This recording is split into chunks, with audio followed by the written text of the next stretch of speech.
My name is Shantell Martin, and I'm the host of What's the Point?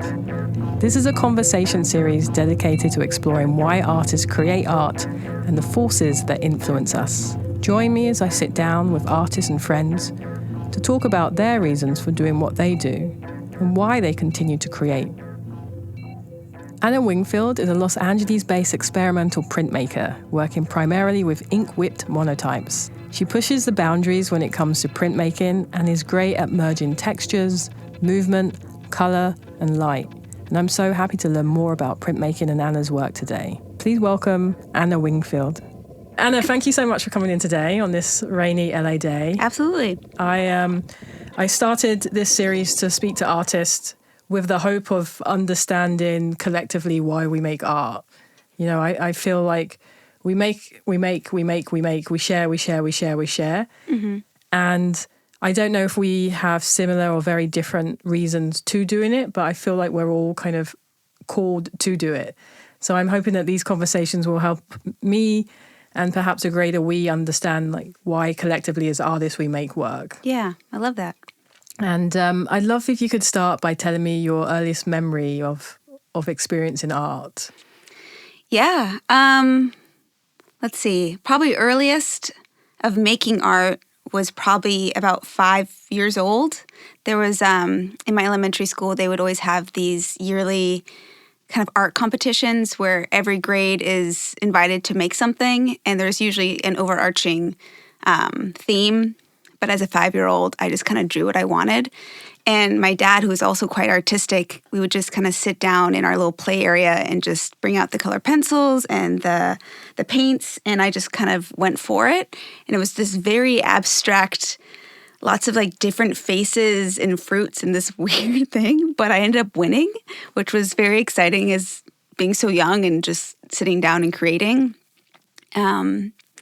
So that kind of sparked everything, but it was never just like, art was always just something I would like to sit down and enjoy to do with my dad because he's so artistic. I keep getting snagged. And he would teach me how to like mix colors and everything. So we would like go out and there's lots of things going on. My parents are both scientists, and so they study birds. And so a whole part of my childhood was just going out and bird watching, which was kind of boring as a kid, but no, I really appreciate it. But my parents, especially my dad, always had such a keen eye for color and wildlife. And he would bring those back to us as a kid, and we would be mixing the paints to get the same color that we found in the flowers and the grass, the trees. And so that's probably my first memory. Wow. Yeah. As bird watchers, did they also draw birds?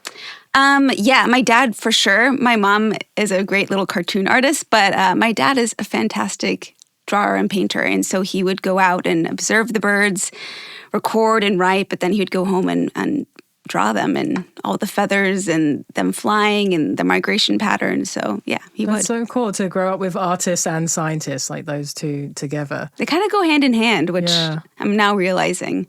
Because I sucked at science as a kid. It was never my strong suit, but art stuck. So do you feel like winning an award at 5 years old, you know, when in a way everyone's making art because we're children and that's what we do, to be singled out and to win at that age, do you think that had an effect on you in a way where it made you stand out to everyone else? I think I was just too young to even really comprehend it. It was just a cool thing, but it definitely drove me to enter every year. And then stuck with me, obviously, through my whole life of just like this thing that I really love enjoying. I love to do, but also people can respond to it and be positive by the things that I do. So, yeah. So if that was one of your experiences making art, so experiencing art, was that also in the home with your family, or was it kind of external? I guess a little bit of everything. I mean, we would go to museums and I would see art. But I guess that the thing, I'm trying to think when I was like a little tiny kid, but I feel once I really started appreciating art as I got a little bit older, going to museums, There was a great one in Seattle, and it was like an art history museum, and there was art in there from like the Native Americans in Seattle, but also just artifacts, and just like fascinated with everything that they would have there, I guess. Yeah. That was really good. I don't know, museums were always just like a fun escape for me. Yeah. For any kid. It's like a very special kind of place. You can just picture yourself back in the old times of where those paintings are from, and it's a really good place to imagine and daydream and be inspired. I think especially as a kid, when you go to these museums, most of the objects there are bigger than you. Oh, yeah. Absolutely. So there's this sense of scale. Yeah. Mm-hmm. That's really nice. And so I've never been to Seattle. I've had a couple of opportunities, but still never made it. So are you born and raised there? Born and raised, yeah. Until I was 18, and then I moved out for college. My dad is English, so we do have a lot of family in England. So we had a few stints of living in Bristol, and then I lived in London for a little bit. But for the most part, my child years were in Seattle. It's funny, we were just joking about the weather in those both of those cities in London, where I'm from, and Seattle, where you're from. What was it like going to London or even Bristol with an American accent as a kid? Oh my goodness. I mean, I was quite small when I was living in Bristol.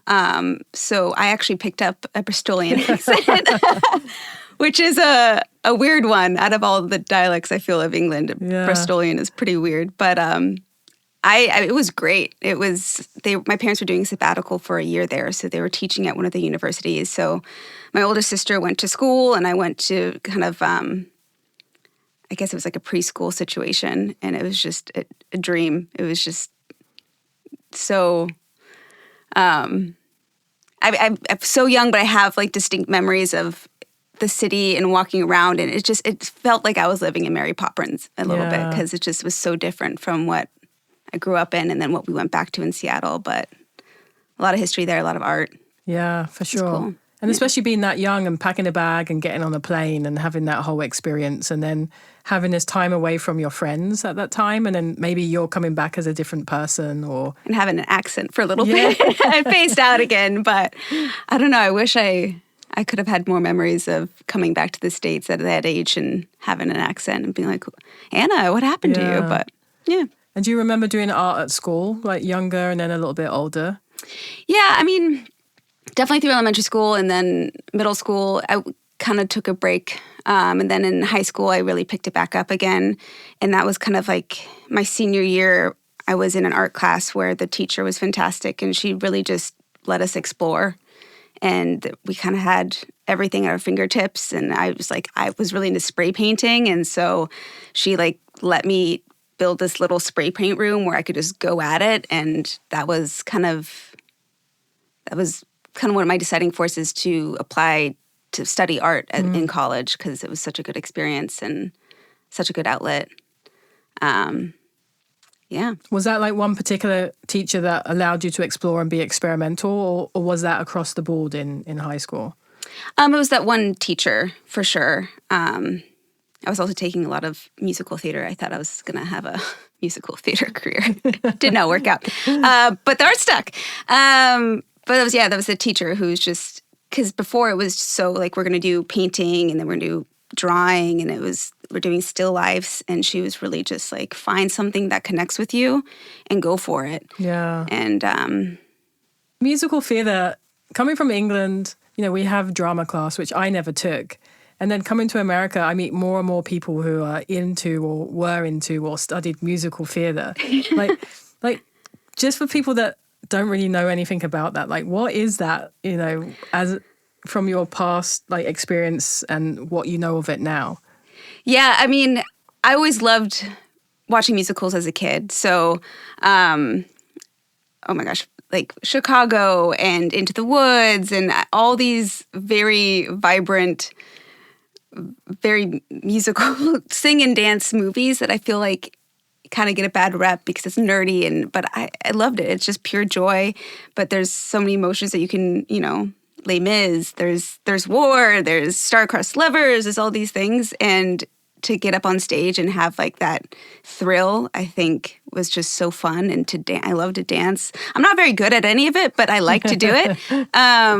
So in high school, I just, signed up for it, and our high school wasn't very known for musical theater, so it was kind of like everyone gets a part, which is great.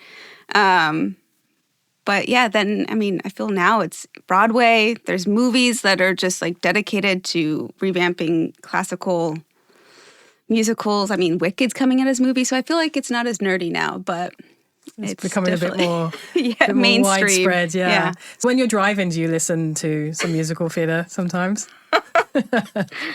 Turning Beat Red. Yes, I do. Yes, I do. Yeah, and you sing along? Oh, yeah. Love a good Footloose. Classic. Sometimes a little Seussical the Musical. That one's really good, too. That takes it back to high school. That's a nerdy one. But Did you say fun. Seussical? The Musical. Okay, I've never heard of that.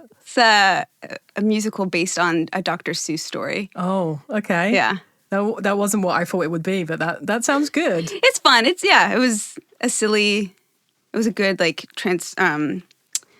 thing to do in high school. I was able to translate with a bunch of high schoolers. So Seussical the Musical. Yeah. And, you were supported experimenting, spray boothing, like using spray paint. Mm-hmm. What was the type of work that you were doing then when you were experimenting with spray paint? Was it abstract? Was it, what was that? It was mostly stencils. I was really, which kind of makes sense because I'm a printmaker now, and it was kind of cutting an image out that you could then spray paint over, and you have like the image there. So I was doing lots of just, abstract designs, but also little portraits of women and like their profiles. Decided that I was going to be a spray paint tagger in Seattle and tried a little bit, but mostly just like very basic designs that I could use an X-Acto knife to kind of cut images out of paper, and then under the darkness of night, tag up my neighborhood. Oh, okay. So you were taking those out and putting them up? Sometimes. Don't tell my mom. Okay. I think she knew, but yeah. That's nice. Did you ever, walk past some of the pieces you put up, or did they come down pretty quickly? Some lasted a bit. I think once I got more into because I grew up in the north part of Seattle, which is pretty residential, so those would kind of stick around. But then more into like the city center, more busy streets, those would get either painted over really quickly. Yeah. Yeah. And did you go out by yourself? Were you going out late at night? Like, what was your process for that? Late at night, I would usually have a couple friends come with me, and I'd be like, watch my back, hurry. And they're like, Anna, why are you doing? I'm like, ah. So I just had some good friends that would watch my back. How did you get them up on the wall? I would just like tack them on, quick little like tape around it so it wouldn't fly around. And then it was just one spray. It was very just basic. Okay. Yeah. Do you have any images of those still? Or? Probably. I could probably find them for you. Yeah. What was the feeling when you would put those up and, then you kind of like run off afterwards? Oh, it's a thrill for sure. I feel so silly now because I could have gotten so much trouble, but it was exciting. It was exciting to put my mark up in my city. And there's a whole tagging and graffiti world and protocol that I was probably not abiding by the rules, but to be an 18-year-old just like getting into art and being able to like tag my city, especially knowing that I was like going to be moving away for college, it was like nice to have a little piece of me there. So because when you do that, you said it's my city, I feel like in a way we have some type of ownership over ourselves and our city, and also like some type of relationship. I tagged when I was younger because I was really angry at London, and I felt like I wanted to make a mark on it somehow. What was your relationship to Seattle kind of growing up, like emotionally like that? I love Seattle. Yeah. I really did. I still do. My whole plan was to go to college and then immediately move back to Seattle. And when I moved out for college, my parents ended up moving to California. So I was like losing kind of my home base in Seattle. And so I was just like, why would I want to? I'm going to go experience life in college, but then I'm going to come right back. And that never happened. Turns out the world's a really big place with lots of great things. But it's nice to go back and visit once in a while because it does have this like very strong nostalgic. Any home that you like hometown that you grew up in that you enjoyed. But I don't know. I don't know if it's just like the fresh air. It's just dark green, all the colors. It's a kind of magical place. I know it's changed so much, but in my memories, it's a magical place. Where you grew up there, is it a bit more like suburban or closer to the city part? It's a little bit of both. Seattle's like a long city, and so it doesn't, downtown is very urban, and then things kind of like branch out into different neighborhoods. So where I grew up was quite residential, but I could be downtown in 20 minutes or so. So it still felt like I was part of a city. That's cool. So, applying for art school, getting in, you go to school, what's at school? What's the first few weeks or few months like at school? I mean, it's crazy. Everyone's nervous. Everyone's like testing everything out. You're finding friends. It was a liberal arts school that I decided to focus onto art. So you're with a bunch of people that are doing communications or art history or teaching or biology. So it's a little mix of everything. So I would have to take a few other classes for requirements. But it's cool. You go in knowing you have to like produce a portfolio to show that you wanted to do art. And so you're kind of scraping everything together. And then you go in knowing that you want to make art. But then you have all these courses that are dedicated to just painting or just drawing. And you have to kind of hit all of them anyways. And then there was a whole course just dedicated to printmaking. I'm like, well, I like making stencils. I want to give that a go. But you just have so many more things at your fingertips to kind of explore. And so it's intimidating because you have to go, if it's something new, like when I was doing sculpture, I hated it and I was not good at it. But at the end of the course, it just like kind of rewired my brain of how to make things and how to think about things. And it's not just making a pretty thing on a paper or painting a still life. You're sculpting things and they can be sharp and they can be ugly and they can be kind of grotesque in a way. I was working with like tar and weird things, but it pushed me. Yeah. Yeah. Why do they put the word liberal in art school? I think because you don't have to go in, don't quote me on this, but you don't have to go in with a set idea of what you're going to major in right off the bat. You're not going into that like medical college or the biology college. You can go and kind of take a little bit of everything. Yeah. And then from there you figure out what you want to major in. Yeah, because I think in England we'll have, you finish high school, or what we call secondary school, and then you do a 1-year foundation course. Mm-hmm. And on a foundation course, you try everything. You know, communications, sculpture, pottery, painting. And then after that 1 year, then you apply for art school, and then you do your degree and you specialize. So I guess like a liberal art school sounds a little bit like a foundation course in England where you try a bit of everything. Yeah. Yeah. Honestly, I think that's probably a better way of doing it. Yeah.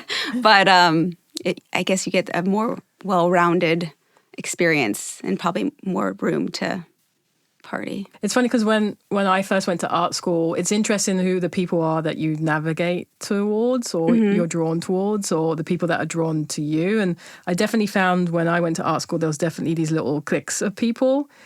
Did you find like that was the same for you, or was it a bit more like everyone's friends with everyone, or did you have a specific group of people that you gravitated towards? I definitely had a core group of friends. It was a very tiny college. I want to say less than 2,000. And they had a huge study abroad program. So any point in the year, like half the students would be gone because they're studying abroad. So I probably knew everyone's face that went to that school. And I was pretty friendly with different, like the jocks and the art kids and the really cool kids. But I guess it was never really like, you can't sit with us. Yeah. But it was just too small. Like everyone, like we're at one big table. Like yeah. And I guess at a smaller scale like that, you're actually learning skills. Mm-hmm. You know, I went to Central St. Martin's where they didn't really teach us anything, but I hear these experiences of people who went to smaller art schools where they actually learned tangible skills like painting or screen printing. Did you feel like when you were there that you actually learned really how to, not master, but the ins and outs of whatever you elected to do? Yeah. I mean, I think being able to go to the studio at any point of the day or night and work on things was so great.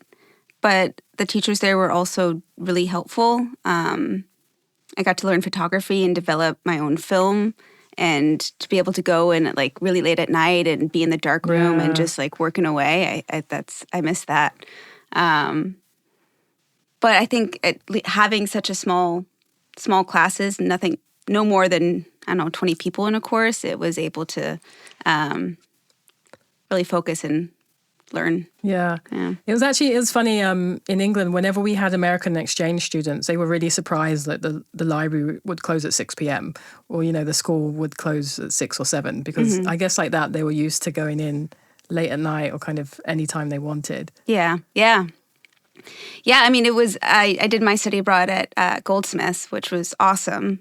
But that was a huge difference because I went from, pretty much, I guess, teachers or professors kind of holding our hands of just being there to be like, okay, this section, we're going to be working on relief printmaking. So we're going to be carving linoleum blocks. And then from there, we're going to go into other types of printmaking and all these things, where when I went to Goldsmiths, they're like, this is your studio. Do with what you will. You have one lecture and one kind of coursework where you're going to be writing papers, and then everything else is up to you. And if you want to go take a printmaking course in the printmaking wing, then you got to sign that up, go have a tutorial, and then you have to force yourself to go out and seek the things that you want to do and try. And so it was crazy because I was in I think I was with a lot of second years, so they kind of had an idea of what they were doing already. And then the other foreign exchange students from the U.S., they kind of sunk or swam because they're just like, well, what? I'm just sitting in my studio just doodling all day. I don't really know what I should be doing. And I was going to the printmaking wing. I mean, it was great, but you really had to force yourself. Yeah, it's very independent. Yeah. And that's why I say, you learn skills, or I feel like a lot of schools here, they actually teach you tangible skills, where in England, you're like, okay, you're at a school with a really nice reputation like Goldsmiths or St. Martin's, but you got to figure it out for yourself. Yeah, absolutely.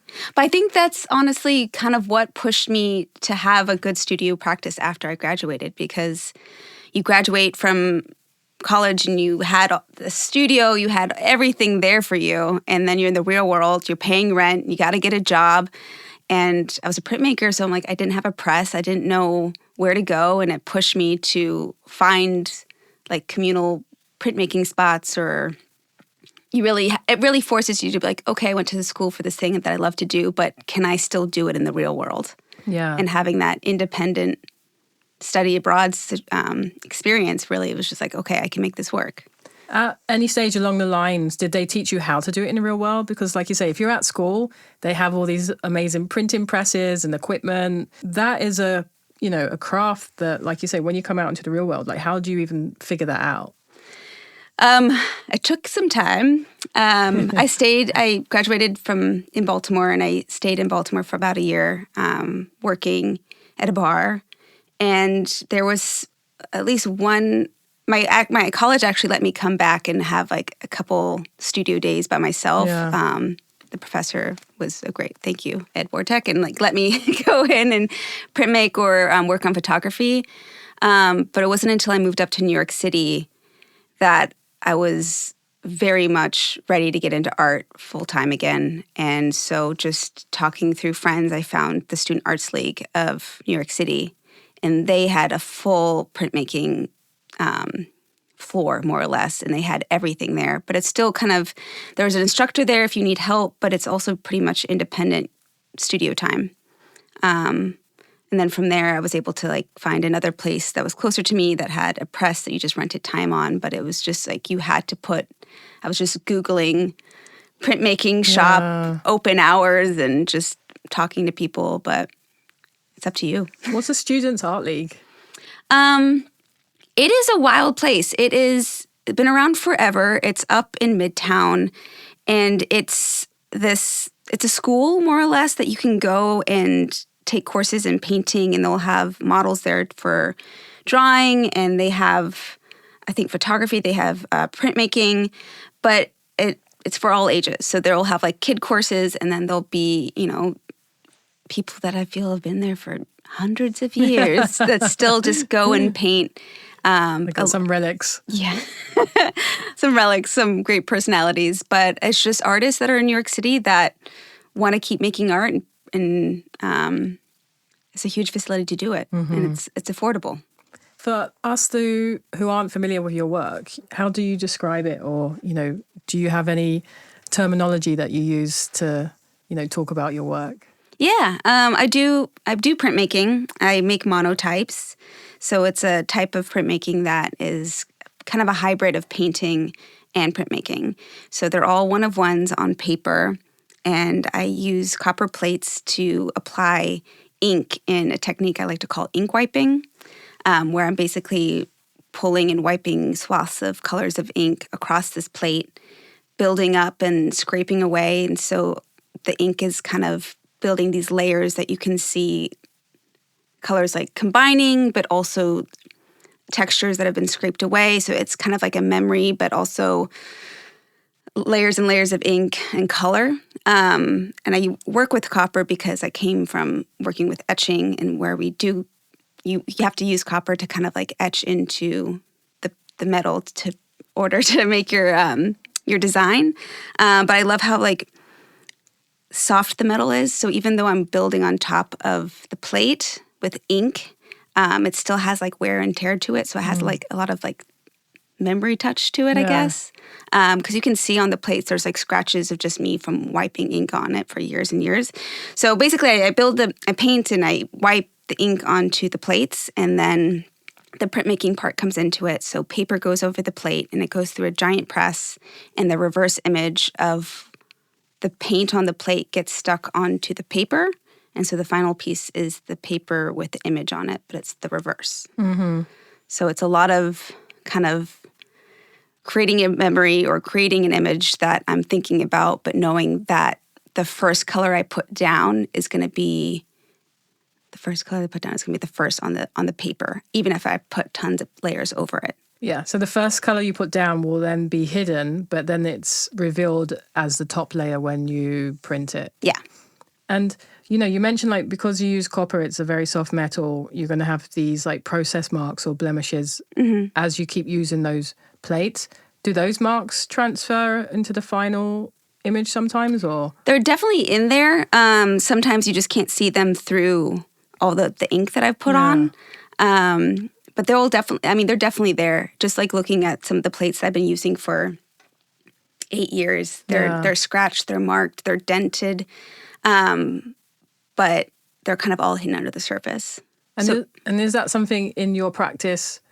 People will typically have like a number of plates, like a number of characters almost within their kind of body of work that they use over years, or they kind of one plate is for one type of project, or how do the plates work? It depends on what kind of printmaking you're doing.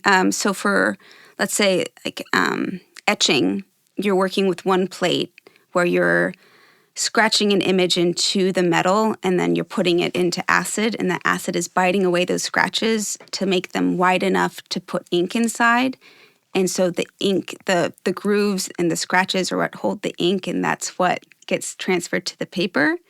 And so once you're done with that image and that plate, that's kind of retired. Once you do your additions of 100 more or less, and then that plate kind of gets retired, and then you start on something new. So when I was doing etching, I had plates and plates and plates of images that I've been working with, but got really repetitive for me. And I was just kind of sick of doing the same image again and again. So when I'm working with the copper plates now, there's no set design. So it's a blank canvas every time, minus those little blemish marks. And so I'm going to use them until they're they're so thin I can't print them, or maybe the shape, they're mostly circular plates, so until the shape maybe starts to deteriorate, but that could also be very interesting. But monotypes are really diverse, so you can use copper, you can use zinc, people using gel plates. There's lots of different ways you can do monotypes. I just like copper. Is gel more of a modern thing? I think so. Yeah. I've been seeing it a lot more because you don't need a press for it either. You just have a gel plate with the ink, and then you can hand print the paper from it.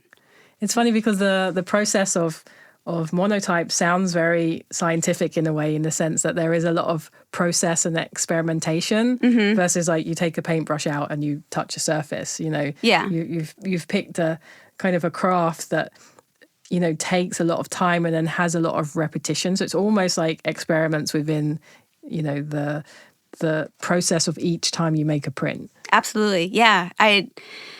Which was crazy because I think about wouldn't it just be easier if I was just a painter and I could just, go in and paint beautiful canvases or whatever. But I crave the steps of the process, which is ironic because I was so bad in science and my parents are scientists, but I need those steps in order to produce something. And it's a nice, repetitive, almost calming, meditative way of getting to the artwork. And then once I'm done with the plate and I'm ready to print, it's like the end of that process. And then we're printing, and then that's the final piece. So there's a conclusion because I can't go back after that. Yeah, that's interesting. You can't undo. Yeah.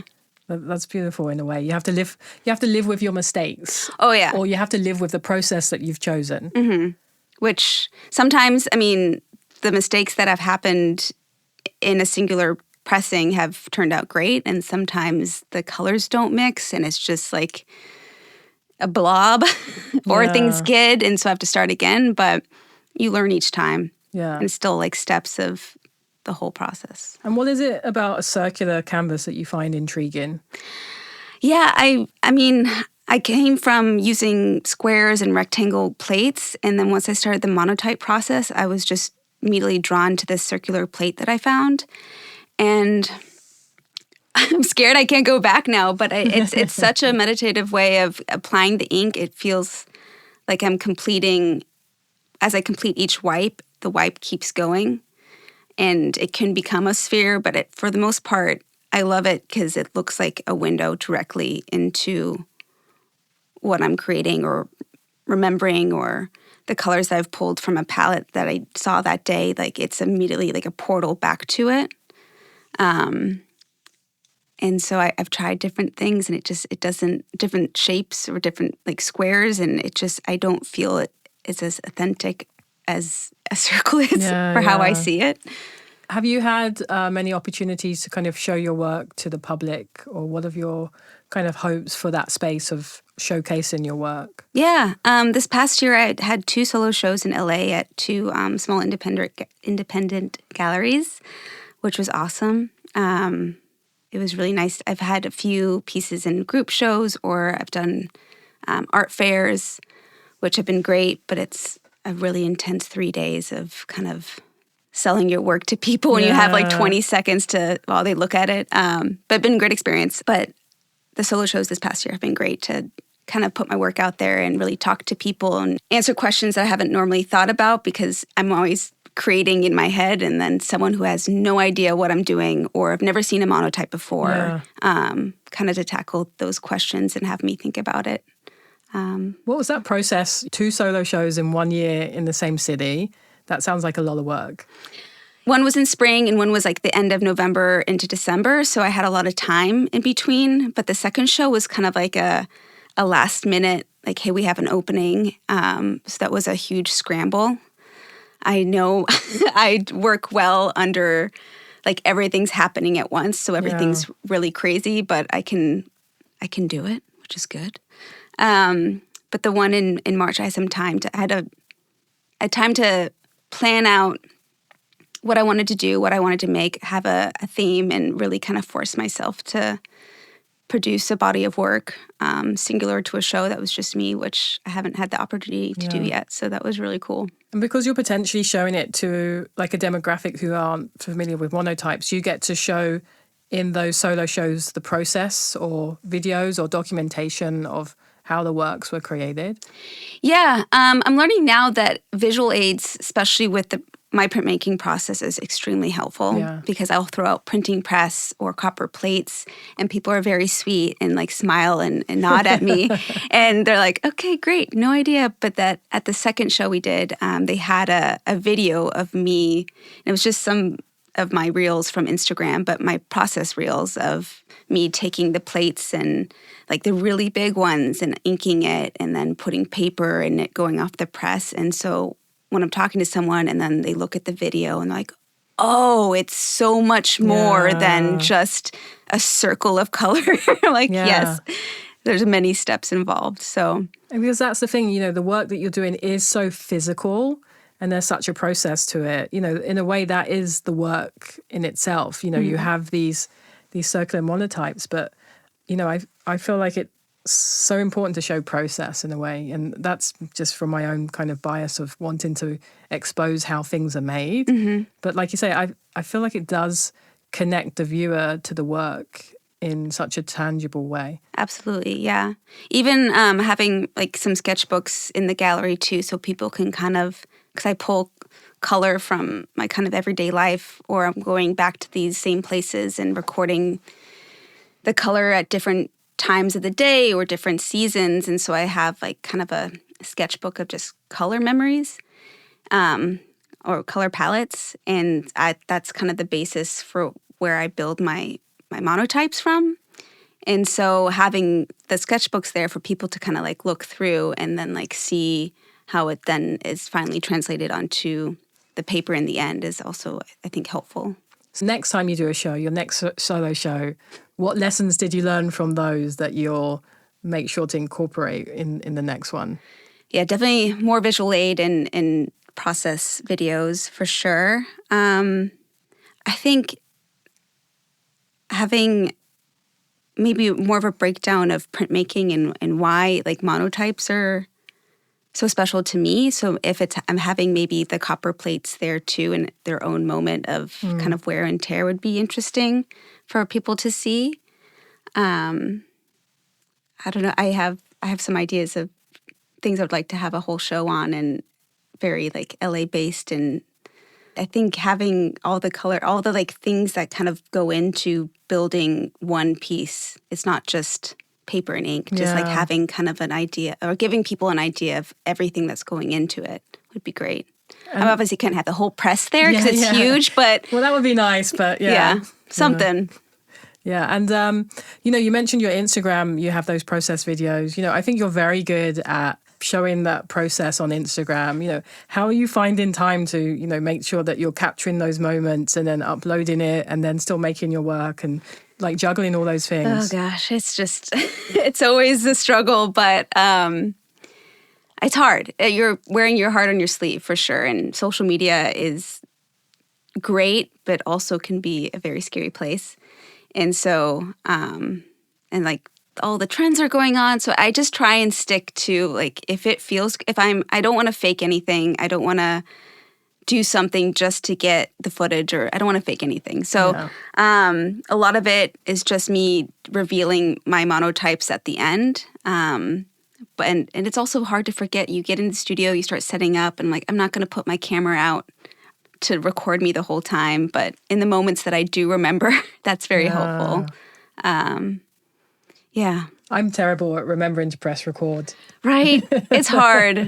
And then the moments you're like, I don't need to do it right now. And then you pull off a piece and it's like amazing. And you're like, okay, well, next one I'll record. And the next one is just like me. So it's just hard to find a good balance. I'm still figuring it out of having like a camera there to show my work and also just be in the zone and not care and just make the work. It seems like, you've been fairly supported or encouraged to make art. So tell me if I'm wrong there, but no. Have you, what are some of the struggles or kind of hurdles that you've internally or externally faced on this journey? Finding a press for a long time, moving around from different cities, finding a place to print and make work was definitely a struggle. When I moved to LA, that was kind of my main goal, is like, if I'm moving to LA, I need to find like a job to support me right off the bat, but also find an art studio that I can print at and have time at. And I ended up finding that, but then the press fell through, and so I was stuck in a studio without a press, and that was really hard because I was just like, well, I'm not an artist anymore. And that's the other struggle. It's like the self-doubt and the imposter syndrome for sure of just like, if I'm not making art every day, am I an artist? Yeah. If I'm getting my bills paid from another way, like, am I an artist? That's a whole internal struggle, but we are. So what are your thoughts on that? It depends on the day. But no, I think after having the time where I didn't have a press, it really pushed me to think out of the box and be like, I am still an artist. I've just got to figure it out. I can do art. I can make art in any way. If it's just for me, if it's just to like feel creative and have that outlet, then I can do that, and that's okay. So that's when I really got into my color palettes and watercolors and going out every day and just recording swaths of color from all around me. And then that was going to be like my foundation when I finally got a press. And so this is all during COVID too. So I had a lot of time to just go out and paint every day. But then also thinking on my feet, we were able to get blueprints to build my own press. Wow, that sounds big. Because it was because I was looking at, there's some great print studios in Los Angeles. There's a lot, but depending on your location of the city is very big, that's convenient for you. And like the monotypes, it's hard to, each one's different. So I'm creating, then I'm going to the press, and I'm creating, then I'm going to the press, and having a shared studio or print studio when you're renting on the hour, or you can only go in 1 day a week and you have 3 hours to create. It was just a little bit too difficult to have that pressure for I have 3 hours of setting up and closing or cleaning everything up. And in that block, I have to produce work. Yeah. And I was already paying rent on a studio space with some other people. And so my partner at the time was just like, let's just build this thing. And I was like, okay. So we got blueprints. I did a little Kickstarter and raised some funds. And with a local metal shop, literally around the corner from here, we were able to build one. And it's the press of my dreams. It's huge. Wow. So I can go really small. I can go really big. I'm still kind of testing how big of a plate I can put on it, which is great. And it's all mine. How does it feel to own an object that is that big? Oh, it's like the biggest thing I've ever had in my life. It's very cool. It's been 3 years now. And I still am in awe every time I go in the studio. Wow. That's so nice that, you also have those blueprints from that. Yeah. That's pretty amazing. Just in case I need to build another one. Yeah. Just kidding. No, I got one. You can build like a sister version somewhere else. Yeah. Nice. And you brought some objects in today. Can you pick one up and kind of talk us through it? Sure. This is a copper plate from back when I was doing etching. And it's just, I guess, more of a visual aid of how different my work is now. Because obviously it's a rectangle. But I was really fascinated with mold and the designs that are created from gross mold in your bathroom. And this was when I was living in London during my study abroad. And I was in this little cottage, and the bathroom walls were just covered with this black mold. Oh, wow. I'm like, this is probably not good, but rent is really cheap, so that's great. But then I got into a frenzy one day. I was like, this is so bad. So I ended up ripping off the wallpaper and just cleaning everything. And all the black mold had these little speckles, and it was gorgeous. It was beautiful. So toxic. Yeah. And I think I passed out afterwards, but it's fine.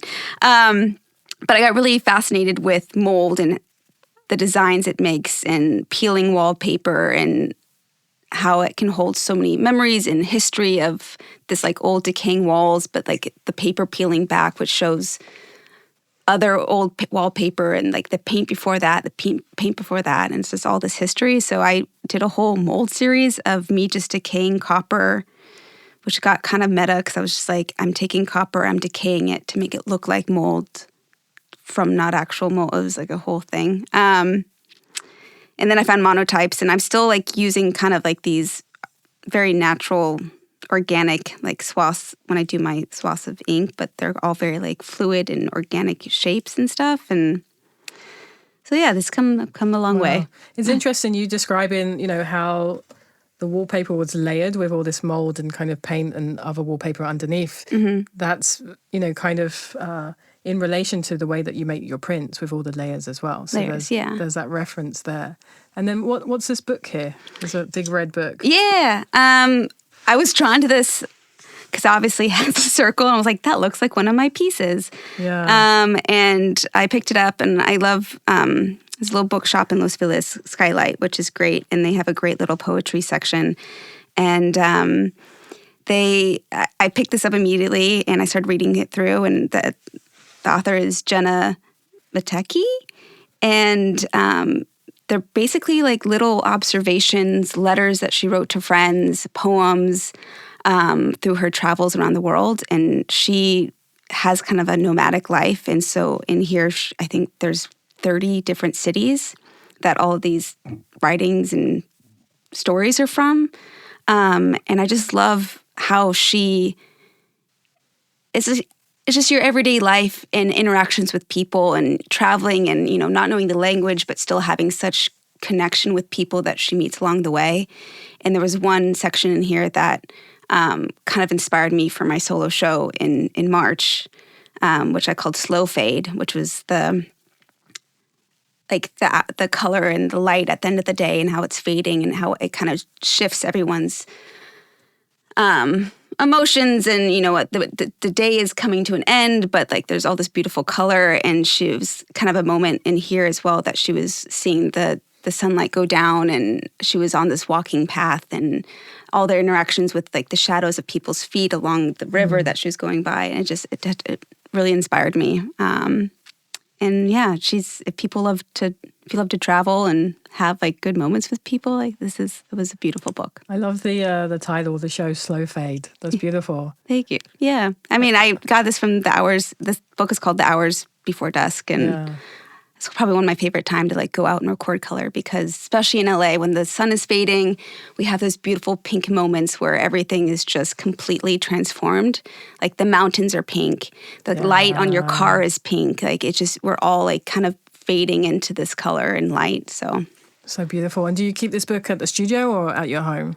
When I was reading through it was kind of going with me everywhere. But now it's at home by my bedside table. Okay, beautiful. Yeah. Okay, and I see a couple of last objects here. Yes. I'll do this last. These are my mom's binoculars. They look like they've been very well used. Yes. When you wrote about, you said you wanted to bring something old, something new to this interview today. I was trying to think, I'm like, well, I have new work I can show, but these are my mom's old binoculars that she's used for a long time. Yeah. More than 10 years, we'll say that. So they've traveled the world with her. She has observed so many amazing birds, wildlife, everything with them. And she ended up getting a new pair for Christmas, and she brought these down to me. And she's like, I know they look like crap. There's like, these are all sunblock stains from when she was like greasing up and putting on sunblock and then touching her binos. She's like, they look disgusting, but they still work. So these are new to me. And I love, I'm always hiking, and it's nice to now have like binoculars that are so traveled, well-traveled, and they're my mom's, and I love that, but they work great, and I can, use them and record my color palettes. I'm not recording wildlife. Oh, I do a little bit of wildlife, but like I'm not doing science like my parents are, but I'm observing and recording in my own way. So that's so nice in a way you get to see the world through a lens that your mother has done for many, many years. Yeah. And like, they're a circle. Yeah. There's some circles there. Yeah. So there you go. Yeah. And then you have some sketchbooks here. Yeah. These are this one's pretty dirty too, but these are my color palettes that I like to travel with. I have a little fanny pack when I go hiking, and I stick this in there with like pastels and watercolors, and I'm just recording color. Sorry, it's very loud. And then this is what I take back to the studio and pull from when I'm making my pieces. So this one, I mean, this went to Mexico with me. This went to London. This has been Italy. I got to go to Italy the other 2 years ago, and like the canals, and that was awesome. So it's been doing its time, and then this is my new one that I'm slowly filling. What's your relationship to color? People ask me that a lot because I talk about color so much in my work, and for me, it's always been, I mean, going back to when I was a little kid and my dad was teaching me how to mix colors because I wanted to do like an Antarctic scene, and it can't all be white, obviously. And when you're looking at like a picture of the Arctic or you're happen to be there, it's not just all white. It's all these different, there's blue, there's brown, like all these things that make up into the one big picture that looks like white glaciers. And so now that's kind of how I go about life. I'm looking down the street and like things are just popping out at me. If it's a yellow wrapper on the ground or garbage or the blue sky that's so bright and it's shining like with the sun that's kind of reflecting on buildings, or in the mountains when I'm hiking, everything's so bright and fresh, or so dull and brown and dry. And it's just, I don't want to say like all I see is color, but it's how I experience life, I guess. Yeah. But it also seems like you have such a skill in bringing combinations of colors together that then work and feel like they're in conversation with each other. Like that's such a skill. Oh, yeah. Yeah, I think it's one thing to see the colors that around you, but then to abstract those colors from those actual objects or plants and then put them on paper. And then sometimes they don't mix as well when it's not like a living, breathing plant or anything. So being able to arrange that on the plate, because my work is a little reminiscent of landscapes, but it is pretty much abstract. So how can you layer those colors and make them still pop and be together without kind of melding together? And do you ever ask yourself why you do what you do? Yeah. After applying for shows and not hearing things, yeah, absolutely. But I feel, I mean, it's a drive. It's how my hands work. I'm just sitting and I'm not doing anything. They need to be working on something, and it's normally like doing color, making color, or drawing color, and I think it's just always been there, and I don't think I would know what to do if I didn't have it. Yeah, you don't know how to switch it off. Yeah. What about you? It's a good question, and I think that's why I'm having these conversations in a way. You know, I think firstly, I do what I do initially for survival, and then once you are surviving, then it's hard to kind of know why you're doing. I think it's so much easier to struggle because struggle is comfortable. You know what you need to do every day. You wake up and you struggle, and that's it's not convenient, but you have a very clear goal.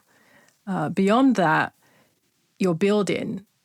But if you don't know why you're building or what the foundation that you're building on is, I feel like it can be very unclear. But I think essentially, to try and not avoid that question that you're asking me is, I make to connect, I think, and partly to connect and understand myself, but then also secondly to connect with others. Yeah. When I make things with people or when I collaborate or when people get to experience my work, there is just a simple connection there. And I think for me, perhaps that is why I do what I do. Yeah. Absolutely. I mean, sorry, not to completely avoid I'm like, what about you? No, that makes perfect sense. And I think I have such a strong feeling of nostalgia and connection to being out and observing color or wildlife, because it was, since I was such a small kid, like that's kind of what we always did. If it wasn't for my parents observing birds and science and stuff. But starting as a young age until now, I still, on days that I'm not in the studio or anything, I still feel the need to go out and check my favorite trails, or just to like make sure it's still there. It's that need to preserve, more or less, and attain that memory of a place, but also just to sustain those places and colors, and if that makes sense. Yeah, no, Okay. that makes sense. And so what do you hope is around the corner for you? I'm hoping to do residency this year. I would love to just go and just have 2 weeks or however much time just completely removed from everything else and just to focus on work. That would be great. I haven't done that yet, and I think that would be a great opportunity. I'm looking to hopefully have some more shows. If it's like group shows or solo shows, I have a new body of work that I'm starting to work on based on the LA River. Yeah, I saw some of your stories about the river. Yeah, I'm obsessed. Not just because of all the rain, but it's just this. It does its job very well of, keeping all the water out of the city, and especially with all our heavy rains. But they have such diverse ecosystems, and there's one pathway of the river that comes down through the Arts District that is just all cement and a little trickle, and then you get up into like Highland Park, and it's rich and it's green, and there's garbage and shopping carts, but then there's Egyptian ducks and cranes that also have the home of LA River. So I'm looking forward to kind of explore that just through color, but also playing with some copper plates and maybe not just my ink recording the color and everything, but maybe having the actual river kind of put some physical dents and touches into the copper as well. I have a new shape that I'm very excited about. I have a brand new giant oval plate that I'm experimenting with. Wow. So I have a lot of things that I'm just excited to kind of get into and explore. Where do you get the oval plate? Do you go to a plate maker, or where do they come from? I had a giant piece of copper that's just been kind of sitting in my studio for a while. And my plan was to cut it up at some point, and I have some tools that I can cut very organic shapes. I've been trying to do like a curve for a while, and it's really hard. But I ended up having a mutual friend who works in production, and I was calling all these metal shops that have water jet lasers, and the job was either too small or it was all these like weird things, and my friend was just like, "Oh, just bring it by the studio. We'll cut it for you." I'm like, "Okay." So he cut me 2 ovals, which was very sweet. Okay, fantastic. And then where can people see your work? I post a lot through Instagram for kind of day-to-day updates, which is just a wingding. Is my Instagram, and then I have a website. How do you spell that? It is AWINGDING. Okay. And yeah, from a old nickname. And then I have a website, AnnaWingfield.com. And you can sign up for my monthly newsletter, which there's called Notes from the Studio. And every month I do an update on things that I'm working on, color palettes, places that I'm visiting. This month will probably be a lot about ovals. So, yeah. Okay, nice. I'm going to sign up for that then. Yeah, please do. Well, thank you so much for your time today. I really appreciate it. Thank you. This was great. I've enjoyed speaking and seeing these objects and, learning a little bit more about your journey. So thank you so much. Thank you so much. I really appreciate it. Thank you for listening to this episode of What's the Point? Recorded at Spotify Studios in Los Angeles. Check out our website made by eat.studio.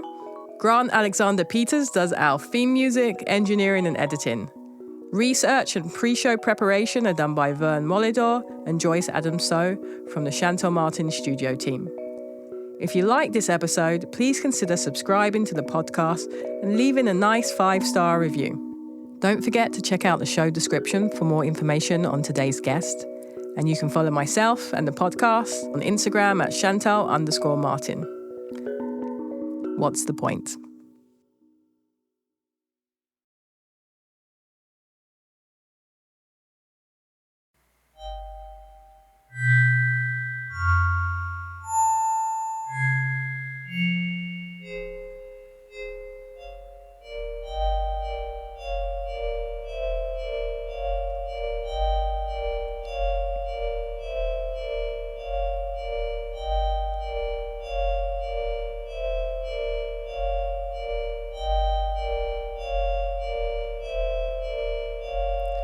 "1986.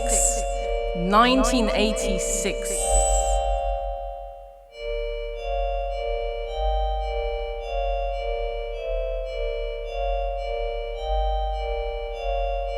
1886.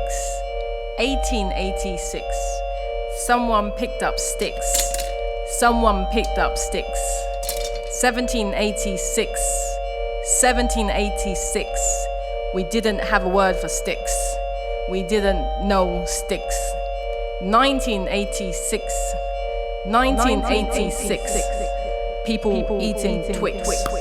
People eating Twix. 1886. 1886. Picking up sticks. Picking up sticks. So what's the point? What's the point? And what's my point? And what's the point? And the point is sticks became Twix. Sticks became Twix.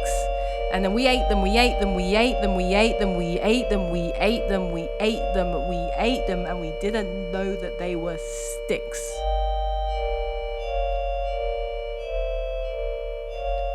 So be careful next time you eat some Twix, and careful you eat some nice Twix, and careful you eat some nice sticks, and careful you eat some nice Twix, and 18 and 18 and 18 and 1896.